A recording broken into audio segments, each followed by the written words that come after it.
Yeah, and good afternoon. Thanks for having me on, Mike. To be clear, our call on BofA is really one that the upgrade is to neutral. So we had a sell on Bank of America. We've been cautious on banks for really the last 2 to 3 months, just being of the view that the risk-reward trade-off was pretty unattractive. And now, as you mentioned, with banks trading down significantly over the last several weeks, and BofA in particular, over the last month, we feel like the time to sell BofA shares is now over, and now we're kind of patiently waiting for an opportunity to get more constructive on the stock. What would you need to see to do that? And what do you think that all the weakness lately in banks reflects?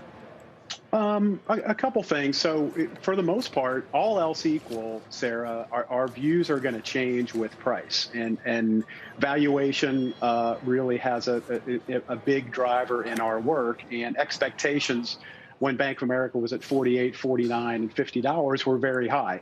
Banks are cyclical companies, and I think that investors and market participants broadly got overly excited about the prospect for rate hikes and the ancillary benefits that manifest themselves from that. And as we're finding, this inflation situation is stoking fears of not only a recession, but the potential of the proliferation of potentially a credit event as we go through 2022 here.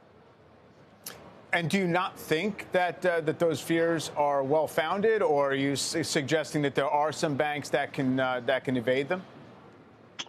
Sure. I think for the most part, Mike, many of the domestic banks, companies like Wells Fargo, PNC, stocks that we do like, are reasonably well positioned to withstand a more difficult economy. But really, from our perspective, bank stocks and the market in general has been very optimistic with respect to not only domestic GDP growth, but also the rate outlook. And we're just of the view that finally, after this significant sell-off, that the risk-reward trade-off for banks and BofA is starting to look a little better, but we're not quite to the point where it's time to get aggressive. Throughout 2020, we were one of the only firms that got very constructive on banks, and now that it just became, in our view, a big consensus trade at the beginning of 2022 and late 2021.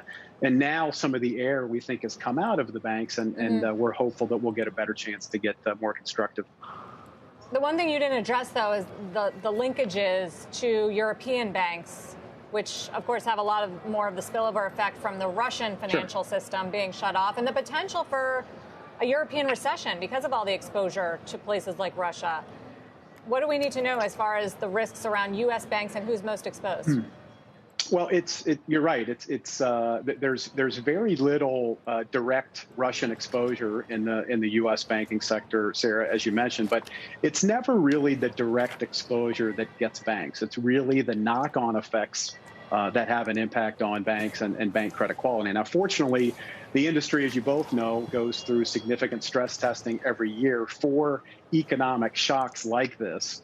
But as we sit here today, market participants are expecting very little challenges as it relates to credit quality. And if oil stays here and food prices continue to remain elevated, I think it's very reasonable to expect that consumer credit's going to become certainly more challenging for banks as we go through the year. There's really not going to be significant direct European exposure. It's really, from our perspective, the knock-on effects. What impact does higher inflation have on the consumer? What kind of impact does higher inflation have on corporate profit margins and corporate profitability and their aggregate credit quality in general?